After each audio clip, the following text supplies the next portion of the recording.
Lom-Pangar, le chantier avance.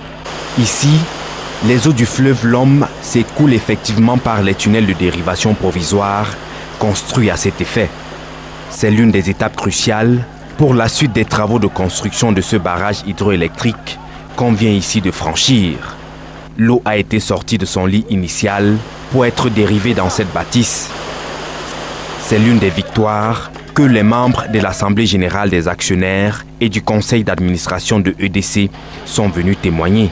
Lorsque l'entreprise projetait cette dérivation au mois de juillet, nous avions quelques inquiétudes sur le plan pluviométrique et nous nous demandions est-ce que vraiment ça pourrait aller.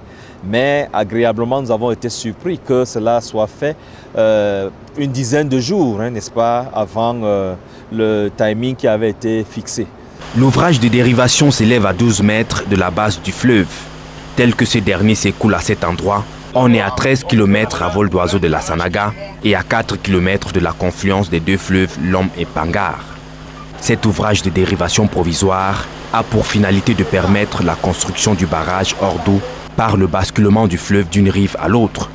C'est la fin heureuse des travaux entamés en mai 2012, lesquels permettent d'échapper aux problèmes liés à la remontée des eaux prévus dans les prochains jours. Vous savez, il y a des projets au monde où on n'a pas réussi la dérivation parce qu'on n'a pas réussi à couper. Vous avez vu dans le film tout à l'heure que ce processus de bâtard d'eau amont, bâtard d'eau aval, de coupure en eau vive est complexe pour les ingénieurs et ça peut échouer. Et là, ça a réussi et nous sommes très satisfaits, non seulement par rapport au chantier de Lom-Pangar, mais pour la suite de la Sanaga. Cette dérivation ouvre la voie au lancement des travaux de la phase 2 de la construction du barrage hydroélectrique de Lom-Pangar.